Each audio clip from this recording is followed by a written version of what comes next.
What's up guys, it's your boy Goosnavic back at it again with another video. A lot of you guys have been requesting a little more of an in-depth look on to really the history of the QuantumVerse and Goosnavic lore in general. So I thought I'd start a new series on this channel where we would go in depth through some of the more interesting periods around this timeline. We're going to be looking through the ages from 2050-ish to all the way down to 3000 AD. And we're going to be exploring the history along the way. In today's episode of History of the QuantumVerse, we're going to be looking at a very, very important and pivotal time for the human race, from around 2050 to 2081. In order to know more about this period, we're going to have to go to my data archives over there. So these are the archives. These have historical data, scientific data, and general data about the advancement of humanity. So right here I have probably 2,000–3,000 years worth of data about humanity's technological advancements and historical advancements. I organized the one that we're going to want, the 2070 historical record, and let's go put it over here on my quantum computer, my bibliotron right here.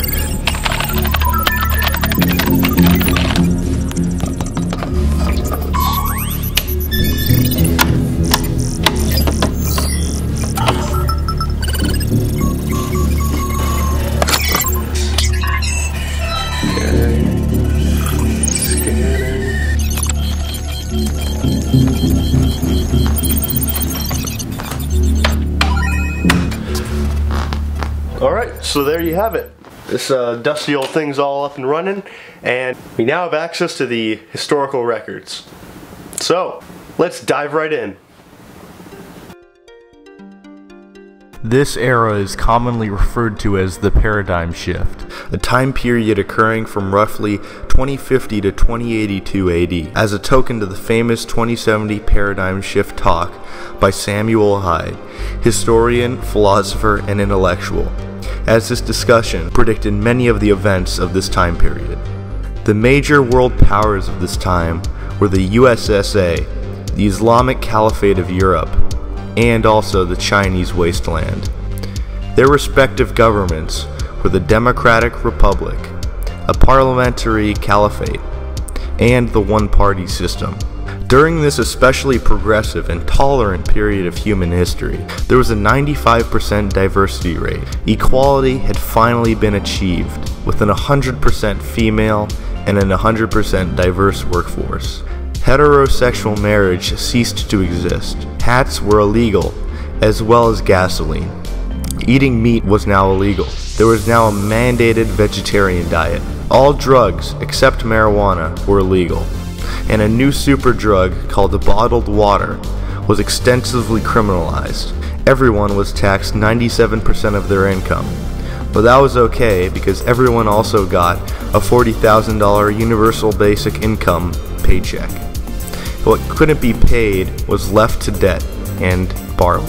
Car tires were replaced with bicycle wheels. Millions died. In order to pay for their fair share, the rich were harvested for organs. Now let's look at some of the major historical events of this period. In 2049, the Syrian Refugee Party takes majority control over the EU.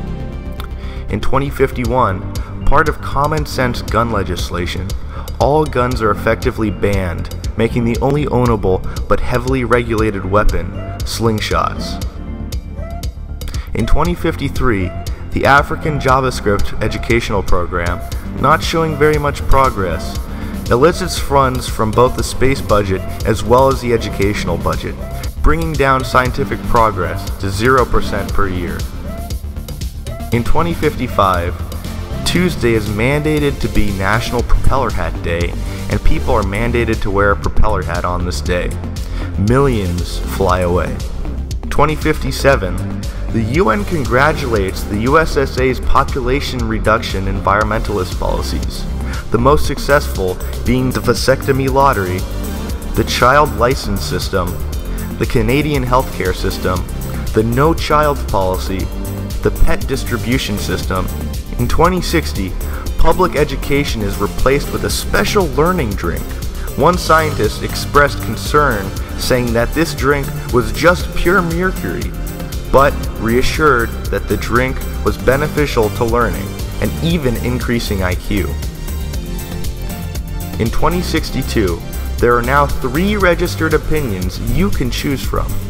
Hate speech laws prevent illegal opinions outside of the legally allowed opinions. In 2064, in response to a multitude of hate opinion arrests from the legal opinion laws, concentration camps are created for ideological terrorists who harbor illegal opinions. In 2066, global reparations for the evils of the past are given out to disenfranchised groups. Blacks are given white slaves, and Holocaust survivors are given broadly European slaves. 2070, Israel is wiped right off the map and goes into orbit around the Earth, serving as an extraterrestrial space station. 2072, the first dollar of the USSA's $10 quadrillion deficit is paid back. The USSA celebrates by borrowing another $10 quadrillion. 2074, flying cars are finally invented using decommissioned Apache helicopters. Scientists attach big wheels to them, allowing them to drive as well as fly. 2076, peacekeeper agents roam the streets looking for rogue ideological terrorists, either capturing them to be sent to the Canadian labor and holding camps, or executing them on sight. In 2079, mass slave migration to East Africa occurs. Refugees from the USSA form small colonies in what was once Zimbabwe, but is now uninhabited due to Mugabe's Great Purge of 2028 and the South African Civil War of 2019. In 2080, diversity is finally achieved. 2081, although society is on the brink of collapse, an invasion force is ready to invade the new Rhodesian colonies and recapture the escaped slaves. In 2082, the XB52-1 event occurs, when a supermassive black hole enters the solar system. One startling fact of this period is that although everything was done right to achieve diversity and equality, national GDP decreased and suicide rates skyrocketed. Leading experts attributed this to the widespread prevalence of cellular devices and technology in society. In a collapse similar to the fall of Rome, the USSA and the Islamic Caliphate of Europe simultaneously collapsed economically and socially around 2081. The world, still in disarray, the combination of these events and factors left Earth in a 200-year dark age that wasn't remedied until first Martian contact was made decades into the future.